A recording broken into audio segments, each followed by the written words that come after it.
Hello friends.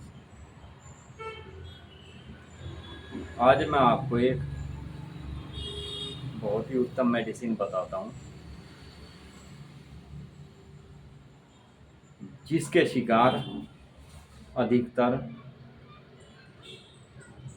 35-40 के बाद के लोग तो अक्सर आज के इस युग में आपको ज़रूर मिलेंगे। वो रोग है दोस्तों हाई ब्लड प्रेशर। दोस्तों, क्या आप भी हाई ब्लड प्रेशर के शिकार हैं? हम आपको बहुत ही उत्तम, बहुत ही बेस्ट मेडिसिन इसके लिए बताएंगे। दोस्तों, हृदय रक्त को धमनियों में पंप करता है। हृदय की जो महाधमनी होती है वो वहाँ से पंप करके हमारी बाकी धमनियों में, महाधमनी से धमनियों में रक्त पहुँचाने का काम महाधमनी करती है। महाधमनी जो ये धमनी जो होती है ये हमारे शरीर में फैली होती है, जो रक्त संचार का कार्य करती है हमारे शरीर में।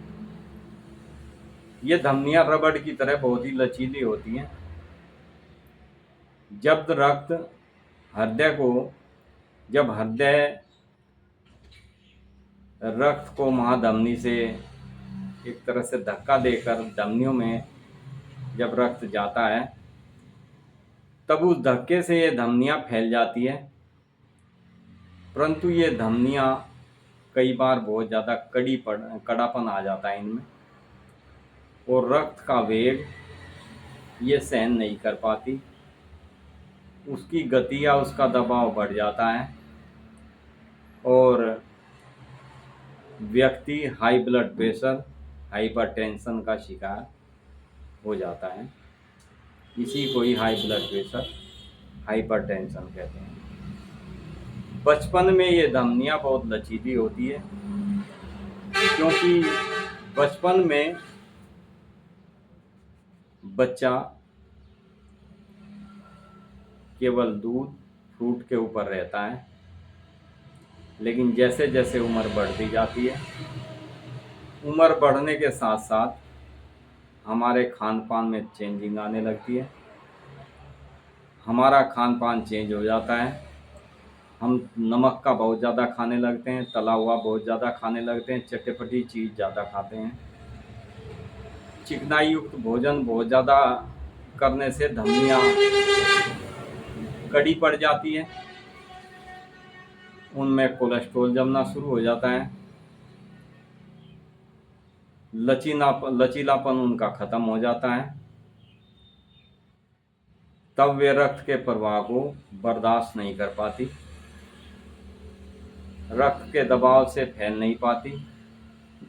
इन धमनियों में यूरिक एसिड और कैल्शियम की परतें उन्हें कड़ा कर देती है, वे टाइट हो जाती है।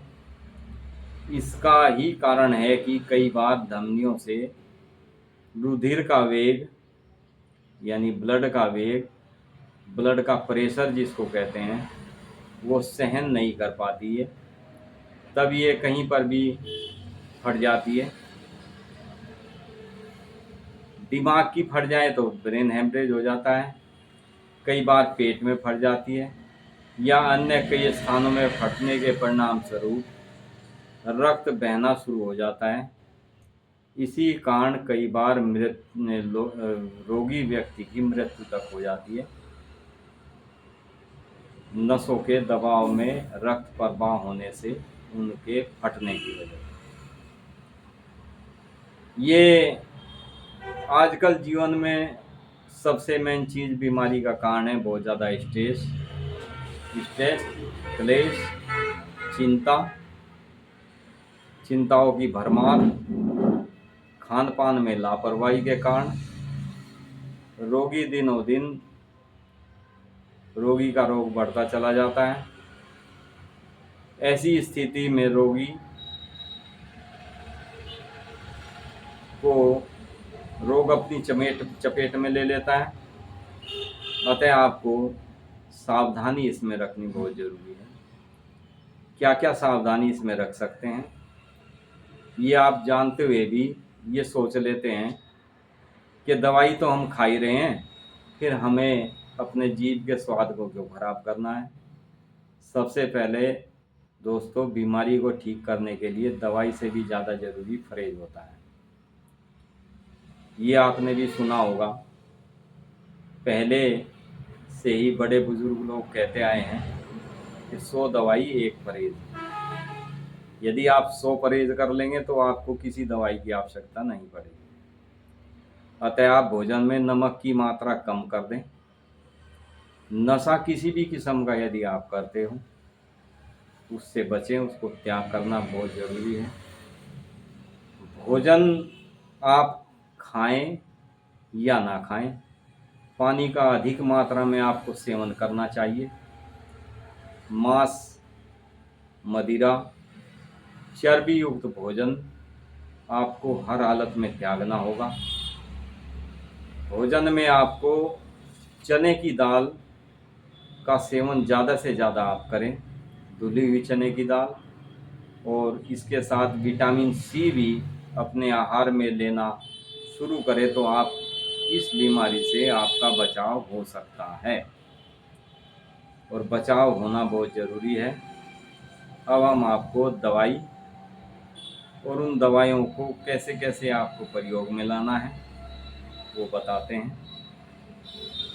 फ्रेंड्स, सबसे पहली मेडिसिन है इसमें बेराइटाम्यूर, जो हाई ब्लड प्रेशर के लिए बहुत उत्तम मेडिसिन है। दूसरी मेडिसिन है इसमें औरामेट। तीसरी मेडिसिन है इसमें कैरेटेगस। चौथी मेडिसिन है इसमें पल्लवमेट। नेक्स्ट मेडिसिन है ग्लोनाइन,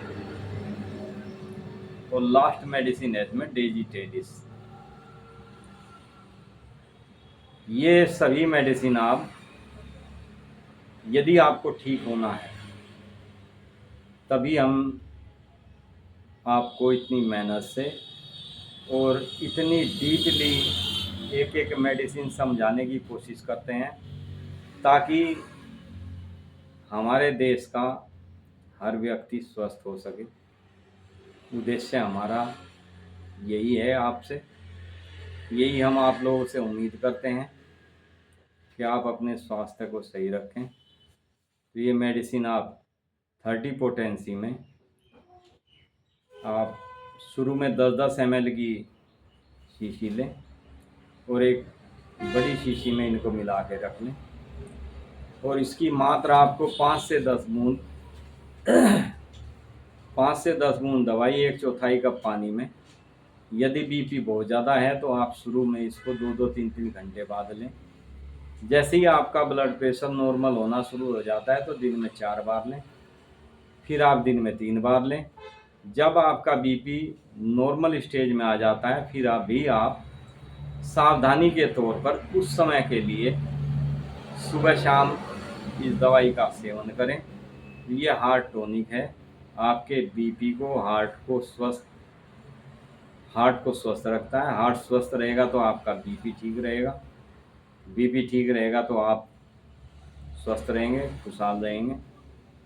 तो फ्रेंड्स, ये हार्ट के लिए बहुत ही उत्तम मेडिसिन है। ये हार्ट टॉनिक है एक तरह से। इस मेडिसिन को लें तो आप जो एलोपैथिक मेडिसिन आप हार्ट से संबंधित लेते हैं, बीपी से संबंधित लेते हैं, उससे आपको छुटकारा मिल सकता है, क्योंकि एलोपैथिक मेडिसिन जो आप बीपी की लेते हैं वो आपको आजीवन खानी होगी, और आजीवन खाने के साथ साथ उसकी mg बढ़ती चली जाती है, ना कि घटनी शुरू होती है। ये मेडिसिन जैसे जैसे आपको आराम होना शुरू हो जाता है ये घटनी शुरू हो जाती है, एलोपैथी की मेडिसिन बढ़ती चली जाती है। तो फ्रेंड्स, ये आपके लिए बहुत ही उत्तम मेडिसिन हमने आपको बताई है बीपी हाई के लिए, हाइपरटेंशन के लिए। बहुत ही अच्छा इन मेडिसिन का रिजल्ट है। मैं रिपीट कर देता हूँ एक बार और मेडिसिन। सबसे पहली मेडिसिन है इसमें बेराइटाम्यूर, दूसरी मेडिसिन है इसमें औरामेट, कैरेटेगस, पलम्बमेट, ग्लोनाइन और डिजिटेलिस। ये मेडिसिन है, आप इन मेडिसिन का सेवन करें और ब्लड प्रेशर जैसी गंभीर बीमारी से अपने आप को स्वस्थ रखने का प्रयास करें। Thank you friends. वीडियो अच्छी लगे तो लाइक शेयर सब्सक्राइब करें, शेयर तो ज़रूर करें। Thank you friends. Be happy and be healthy.